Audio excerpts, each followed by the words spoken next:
नमस्कार दोस्तों, एक बार फिर से आप सभी का स्वागत है इस PYQ सीरीज में। और आज हम पढ़ने वाले हैं इतिहास का अध्याय नंबर 12, संविधान का निर्माण। और 2026 के ब्लूप्रिंट के अनुसार इस पाठ से टोटल 6 नंबर के प्रश्न आएंगे। और कौन सा प्रश्न कितने नंबर का आएगा इसे देखने की हमें आवश्यकता नहीं है, क्योंकि इस बार जो राजनीति विज्ञान या अन्य विषयों के पेपर आए हैं उसमें ब्लूप्रिंट को 100% है वो अनुसरित नहीं किया गया है, यानी उसका 100% पालन नहीं किया गया है। तो हमें केवल और केवल यह ध्यान रखना है कि इस पाठ से टोटल 6 नंबर के प्रश्न आएंगे और इसी आधार पर हमें तैयारी करनी है। हमारे लिए सभी प्रश्न महत्वपूर्ण होंगे, चाहे वो बहुविकल्पीय हो, रिक्त स्थान वाले हो, अति लघुतरात्मक हो, लघुतरात्मक हो, दीर्घोत्तरात्मक हो या निबंधात्मक हो। हमारे लिए प्रत्येक प्रश्न बहुत ही ज़्यादा महत्वपूर्ण है और इसी के आधार पर हम इस पाठ को तैयार करेंगे। संविधान सभा के महत्वपूर्ण सदस्य के एम मुंशी किस राज्य के थे? तो के एम मुंशी संबंधित थे गुजरात राज्य से, और ये एक प्रसिद्ध वकील थे। और इनके साथ मद्रास के अल्लादी कृष्ण स्वामी अय्यर भी थे। और इन दोनों वकीलों ने B.R. अम्बेडकर के साथ मिलकर संविधान की प्रारूप समिति में महत्वपूर्ण सुझाव दिए थे। अगला प्रश्न है, महात्मा गांधी की सलाह पर किन्हें केंद्रीय विधि मंत्री या लॉ मिनिस्टर का पद संभालने का न्योता दिया गया? तो इसका उत्तर हो जाएगा डॉक्टर B.R. अम्बेडकर। तो ब्रिटिश शासन के दौरान डॉक्टर अम्बेडकर कांग्रेस और गांधी जी के कड़े राजनीतिक विरोधी रहे। इसके बावजूद स्वतंत्रता के समय महात्मा गांधी की सलाह पर उन्हें यह पद दिया गया ताकि राष्ट्र निर्माण में सबसे योग्य व्यक्तियों को शामिल किया जा सके। और वे संविधान की प्रारूप समिति के भी अध्यक्ष थे। संविधान निर्माण के दौरान हुई चर्चाओं के मुद्रित रिकॉर्ड कितने खंडों में प्रकाशित हुए? यानी जिस दौरान संविधान का निर्माण हो रहा था तो उस समय जो संविधान सभा के सदस्यों के बीच चर्चाएं हुई, तो ये कितने खंडों में प्रकाशित हुई? तो इसका उत्तर हो जाएगा 11 खंड। तो संविधान सभा में प्रारूप पर बहस और उसे पारित करवाने में कुल मिलाकर लगभग 3 वर्ष का समय लगा। यानी एग्जैक्ट समय लगा था 2 वर्ष 11 माह और 18 दिन, यानी लगभग 3 साल। और सभा के सदस्यों के सभी विविध दृष्टिकोणों और लंबी बहसों के रिकॉर्ड को 11 भारी भरकम मुद्रित खंडों में सहेज कर प्रकाशित किया गया। संविधान निर्माण में किसकी भूमिका मुख्य योजनाकार की थी? तो इसका उत्तर हो जाएगा S.N. मुखर्जी। तो S.N. मुखर्जी ने है वो संविधान निर्माण में मुख्य योजनाकार की भूमिका निभाई। S.N. मुखर्जी बहुत ही जटिल और पेचीदा प्रस्तावों को स्पष्ट कानूनी भाषा में व्यक्त करने की अद्भुत क्षमता रखते थे। और इनके अलावा B.N. राव ये थे संवैधानिक सलाहकार, ने भी संविधान निर्माण में महत्वपूर्ण प्रशासनिक भूमिका निभाई थी। तो यदि प्रश्न आ जाए मुख्य योजनाकार से संबंधित तो हमारा उत्तर हो जाएगा S.N. मुखर्जी। और यदि प्रश्न पूछ ले संवैधानिक सलाहकार तो इसका उत्तर हो जाएगा B.N. राव। अगला प्रश्न है, संविधान सभा में कुल कितने सत्र हुए थे? तो संविधान सभा में कुल 11 सत्र हुए थे। पीछे हमने प्रश्न पढ़ा था कि संविधान सभा में चर्चाएं हुई वे कितने खंडों में प्रकाशित हुई? वे 11 खंडों में प्रकाशित हुई। और संविधान सभा में कुल कितने सत्र हुए? ये 11 सत्र हुए। दोनों ही प्रश्न अलग अलग हैं, आपको कंफ्यूज नहीं होना है। ये यहाँ तो हो रही है खंड की बात और यहाँ पर हो रही है सत्र की बात। तो संविधान सभा के कुल 11 सत्र हुए और इन सत्रों के दौरान हुई चर्चा को 11 खंडों में प्रकाशित किया गया। उसके बाद में देखिए, भारत के संविधान को दिसंबर 1946 से नवंबर 1949 के बीच सूत्रबद्ध किया गया, यानी बनाया गया। इन 11 सत्रों के दौरान कुल 165 दिन की बैठक हुई और सत्रों के बीच विभिन्न समितियां मसौदे को सुधारने का काम करती थी। अगला प्रश्न है, संविधान निर्माण के समय भारत सरकार के संवैधानिक सलाहकार कौन थे? तो भारत के संवैधानिक सलाहकार थे B.N. राव। इसके बारे में हमने पीछे चर्चा की है। तो B.N. राव ने अन्य देशों की राजनीतिक और संवैधानिक व्यवस्थाओं का गहन अध्ययन किया, यानी उन्हें पढ़ा। और उन्होंने इसी आधार पर संविधान सभा के लिए कई चर्चा पत्र तैयार किए थे और उन्हीं पर चर्चा करके भारतीय संविधान का निर्माण किया गया था। तो यदि प्रश्न आए संवैधानिक सलाहकार के बारे में तो उत्तर हो जाएगा B.N. राव, और मुख्य योजनाकार के बारे में तो उत्तर हो जाएगा S.N. मुखर्जी। अगला प्रश्न है, संविधान सभा के अध्यक्ष कौन थे? तो संविधान सभा के अध्यक्ष थे राजेंद्र प्रसाद। यदि प्रश्न पूछ लिया जाए अस्थायी अध्यक्ष के बारे में तो अस्थायी अध्यक्ष हो जाएंगे सच्चिदानंद सिन्हा। यदि पूछ ले स्थायी अध्यक्ष या अध्यक्ष के बारे में तो उन दोनों प्रश्नों का उत्तर हो जाएगा राजेंद्र प्रसाद। तो डॉक्टर राजेंद्र प्रसाद का मुख्य कार्य यह सुनिश्चित करना था कि सभा में चर्चा रचनात्मक दिशा ले। उनकी जिम्मेदारी थी कि संविधान सभा के सभी सदस्यों को अपनी बात कहने का पूरा और निष्पक्ष मौका मिले। अगला प्रश्न है, प्रारूप समिति या ड्राफ्टिंग कमेटी के अध्यक्ष कौन थे? तो इसका उत्तर हो जाएगा डॉक्टर बी आर अम्बेडकर। तो डॉक्टर बी आर अम्बेडकर के पास सभा में संविधान के प्रारूप पर बहस करने और उसे पारित करवाने की मुख्य जिम्मेदारी थी, और इसलिए इन्हें भारतीय संविधान का जनक कहा जाता है। अगला प्रश्न है, संविधान सभा की प्रथम बैठक कब हुई? तो संविधान सभा की प्रथम बैठक हुई थी 9 दिसंबर 1946 को। तो 9 दिसंबर 1946 को संविधान सभा का पहला अधिवेशन हुआ था, और इसी बैठक के 4 दिन बाद 13 दिसंबर 1946 को पंडित जवाहरलाल नेहरू ने ऐतिहासिक उद्देश्य प्रस्ताव पेश किया था। तो प्रश्न यहाँ से भी बन सकता है, उद्देश्य प्रस्ताव कब पेश किया गया? तो उद्देश्य प्रस्ताव 13 दिसंबर 1946 को पेश किया गया, और किसके द्वारा पेश किया गया? तो इसका उत्तर हो जाएगा पंडित जवाहरलाल नेहरू।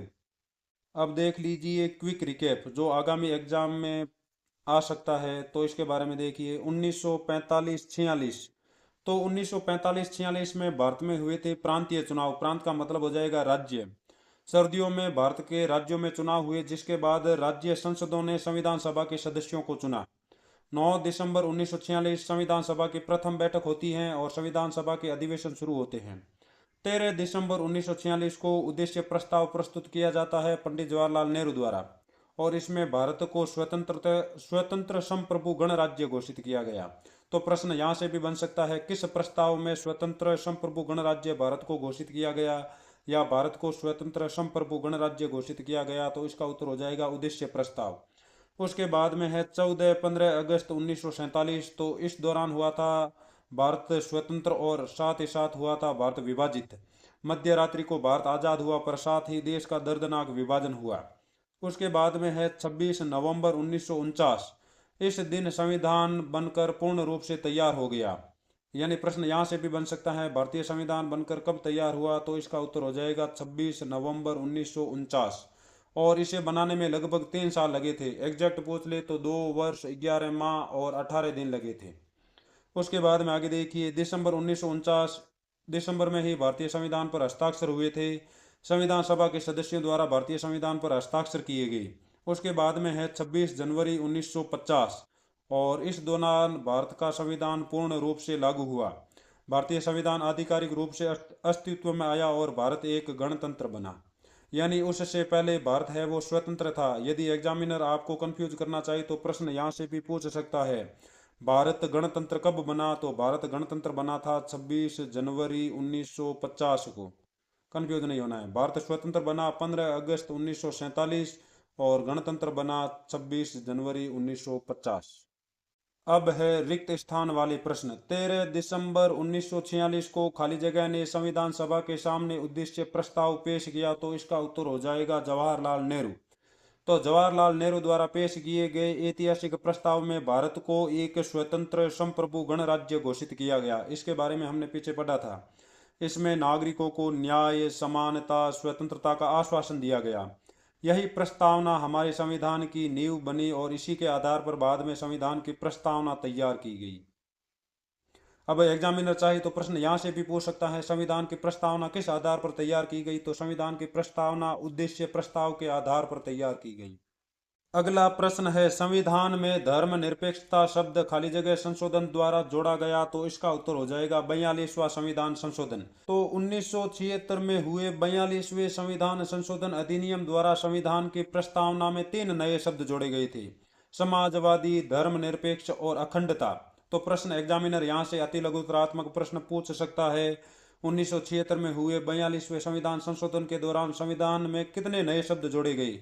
तो 3 नए शब्द जोड़े गए। और एग्जामिनर चाहे तो यह भी प्रश्न पूछ सकता है कि कौन से 3 नए शब्द जोड़े गए? तो पहला हो जाएगा समाजवादी, दूसरा हो जाएगा धर्मनिरपेक्ष, और तीसरा हो जाएगा अखंडता।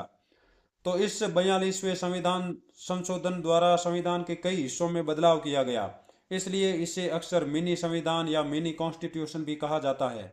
मिनी या यहाँ पर लघु शब्द का भी इस्तेमाल किया जा सकता है, लघु संविधान या मिनी संविधान। तो यहाँ से कई छोटे छोटे प्रश्न बन सकते हैं, तो इसे आप एक बार गहराई से देख लें। अब कुछ छोटे प्रश्न जो आगामी एग्जाम में पूछे जा सकते हैं। भारत का संविधान 26 जनवरी 1950 को लागू हुआ। संविधान सभा में कुल सदस्य 299 थे विभाजन के बाद। महात्मा गांधी का मानना था कि हिंदुस्तानी को राष्ट्रभाषा होना चाहिए, यहाँ पर आपको हिंदी नहीं करना है। यदि प्रश्न पूछ ले महात्मा गांधी का मानना था कि किस भाषा को राष्ट्रीय भाषा होना चाहिए, तो इसका उत्तर हिंदुस्तानी करना है। हिंदुस्तानी और हिंदी में फर्क है। उसके बाद में अगला प्रश्न है संविधान सभा के अध्यक्ष। तो संविधान सभा के अध्यक्ष हो जाएंगे डॉक्टर राजेंद्र प्रसाद। संविधान सभा में दलित जातियों के अधिकारों की जोरदार वकालत यह की थी डॉक्टर बी आर अम्बेडकर ने। अगला प्रश्न है राष्ट्रीय ध्वज के प्रस्ताव को संविधान सभा में किसने पेश किया, तो राष्ट्रीय ध्वज के प्रस्ताव को संविधान सभा में जवाहरलाल नेहरू ने पेश किया था। जवाहरलाल नेहरू ने एक और प्रस्ताव पेश किया था जिसका नाम था उद्देश्य प्रस्ताव। तो उद्देश्य प्रस्ताव या ध्वज प्रस्ताव, ये दोनों पंडित जवाहरलाल नेहरू द्वारा संविधान सभा में पेश किए गए थे। और नेहरू जी ने ध्वज के बारे में प्रस्ताव रखा था कि भारत का राष्ट्रीय ध्वज केसरिया सफेद गहरे हरे रंग का 3 बराबर चौड़ाई वाली पट्टियों का तिरंगा होगा और जिसके बीच गहरे नीले रंग का चक्र होगा। अगला प्रश्न देखिए। अगला प्रश्न है जवाहरलाल नेहरू ने संविधान सभा के समक्ष कौन सा प्रस्ताव पेश किया, तो जवाहरलाल नेहरू ने संविधान सभा के समक्ष उद्देश्य प्रस्ताव पेश किया था। आप चाहें तो यहाँ पर ध्वज प्रस्ताव भी लिख सकते हैं। तो ध्वज प्रस्ताव और उद्देश्य प्रस्ताव दोनों ही पंडित जवाहरलाल नेहरू द्वारा संविधान सभा के समक्ष पेश किए गए थे और यह प्रस्ताव 13 दिसंबर 1946 को पेश किया गया था। यह तारीख वह बहुत ही ज़्यादा महत्वपूर्ण है।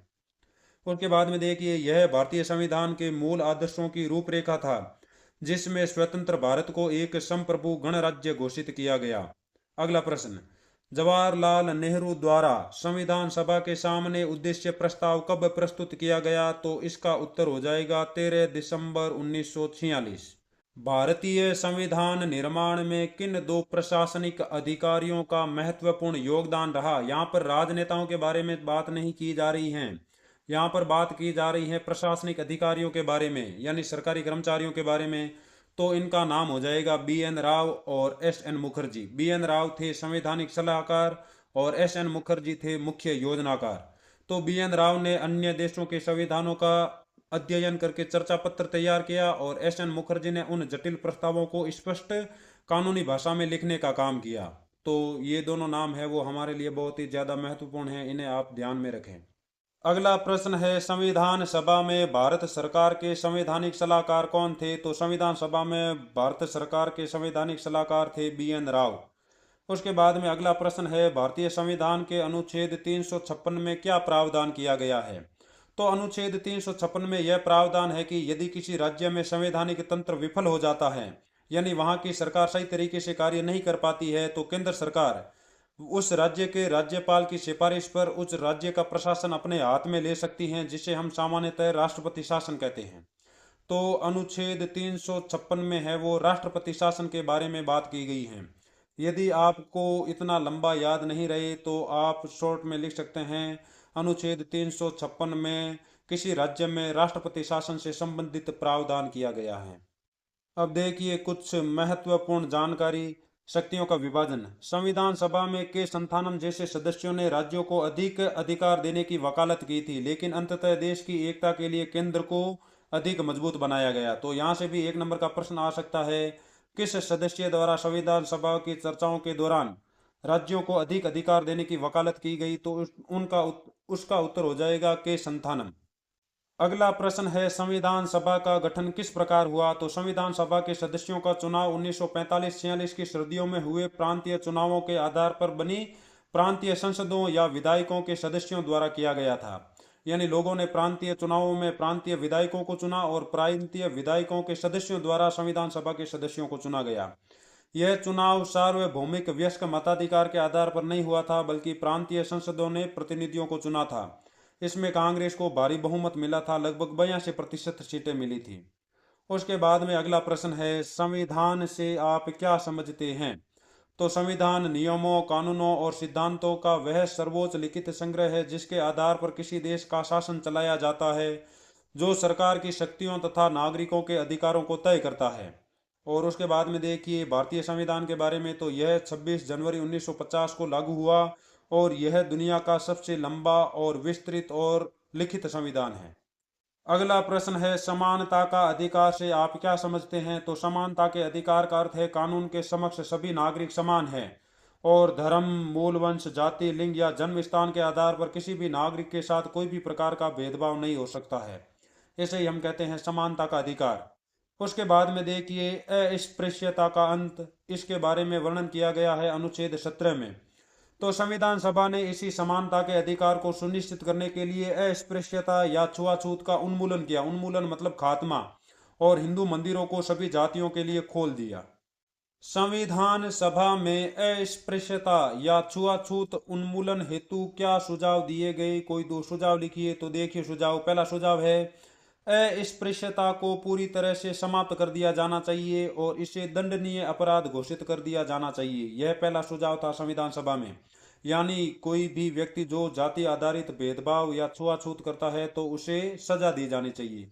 यह संविधान सभा के सदस्यों का पहला सुझाव था। उसके बाद में दूसरा सुझाव था कि हिंदू मंदिरों को सभी जातियों यानी विशेषकर निचली जातियों के लिए या पिछड़ी जातियों के लिए खोल दिया जाना चाहिए। पहले है वो पिछड़ी जातियों को मंदिरों में प्रवेश नहीं करने दिया जाता था, लेकिन उसके बाद में मंदिर प्रवेश आंदोलन चलाए गए। तो देखिए इन सुझावों के आधार पर बाद में संविधान के अनुच्छेद 17 के तहत अस्पृश्यता के अंत को एक मौलिक अधिकार बना दिया गया। इसके अलावा विधायकों, सरकारी नौकरियों में निचली जातियों या पिछड़ी जातियों के लिए आरक्षण की व्यवस्था की गई।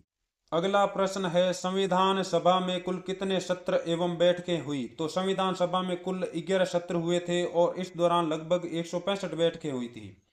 तो भारतीय संविधान को तैयार करने में लगभग 3 वर्ष दिसंबर 1946 से नवंबर 1949 तक का समय लगा।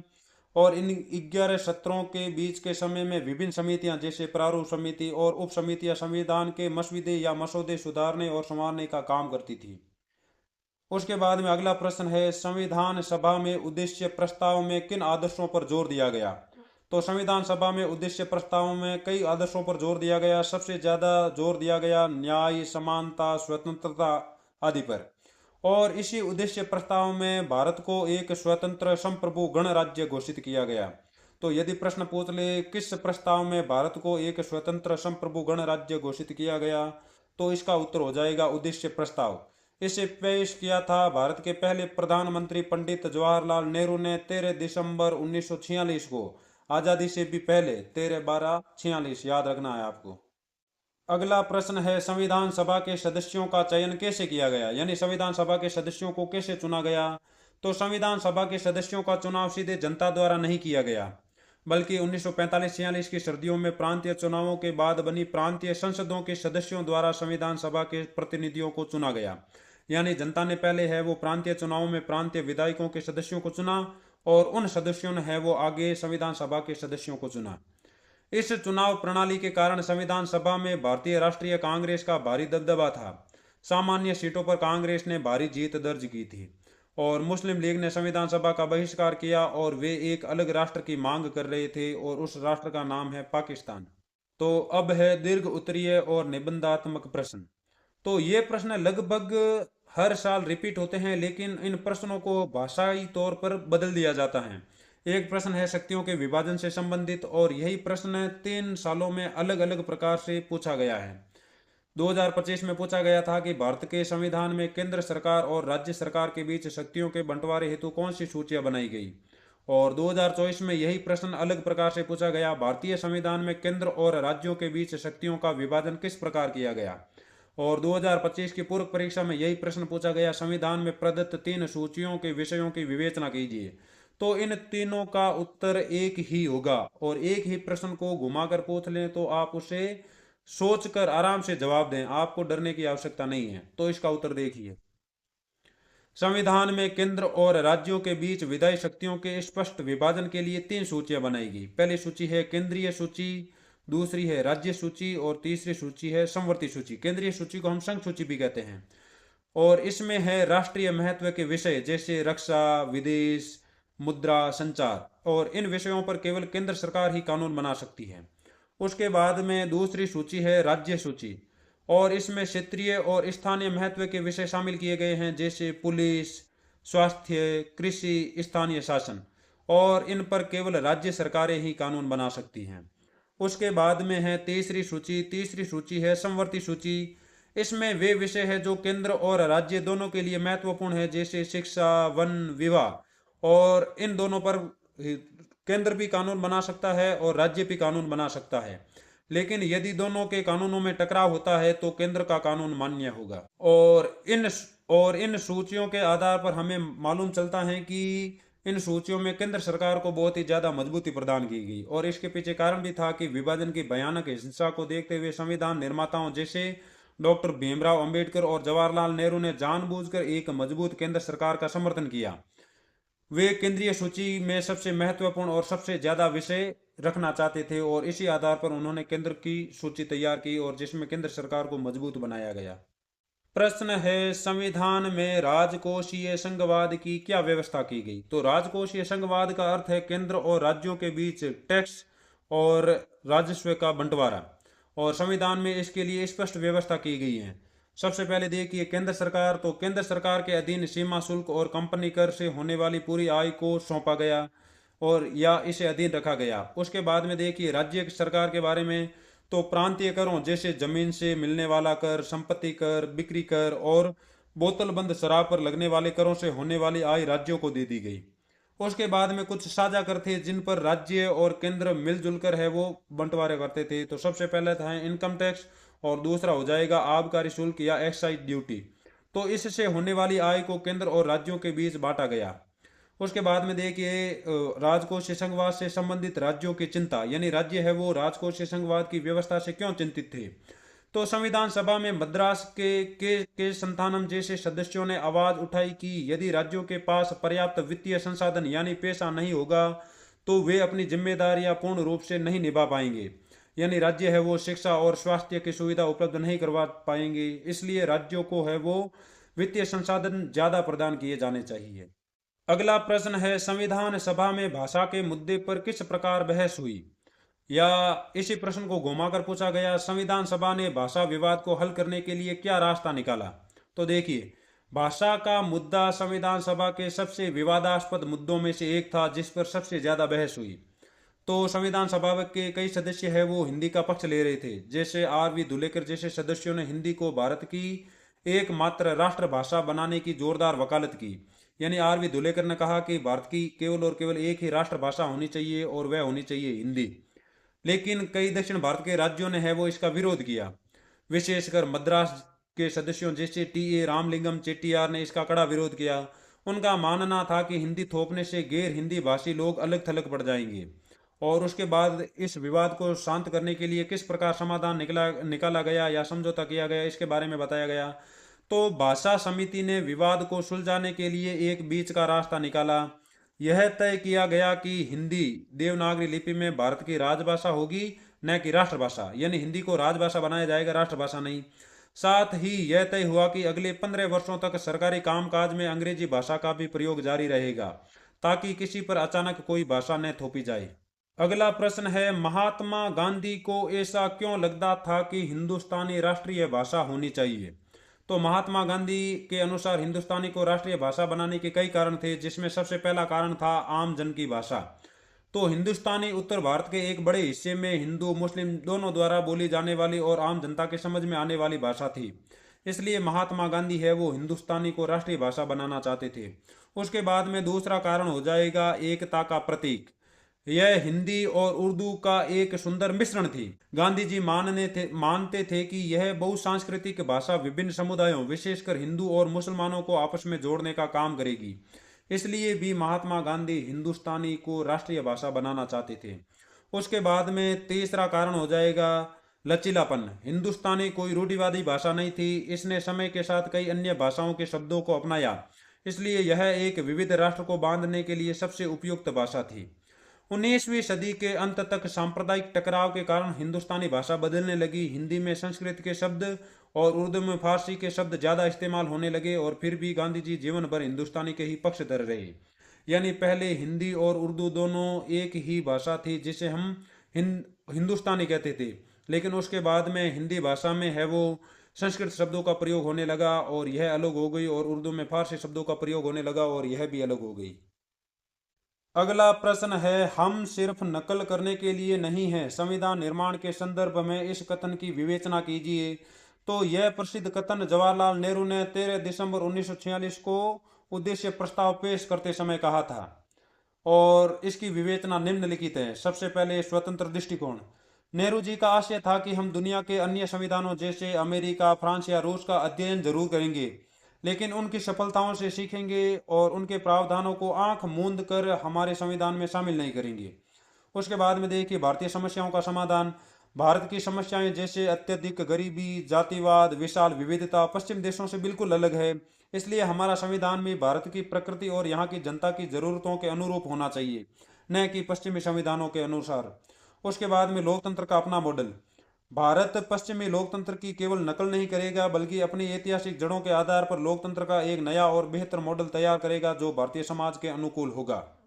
इसके साथ ही यह अध्याय होता है पूरा। उम्मीद है आपको यह वीडियो पसंद आया होगा और आगामी एग्जाम में यह वीडियो आपके लिए मददगार साबित होगा।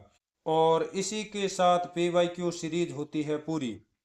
उम्मीद है इसमें डाले गए सभी वीडियो आपको पसंद आए होंगे और जल्द ही मिलेंगे कुछ नए वीडियो के साथ। धन्यवाद।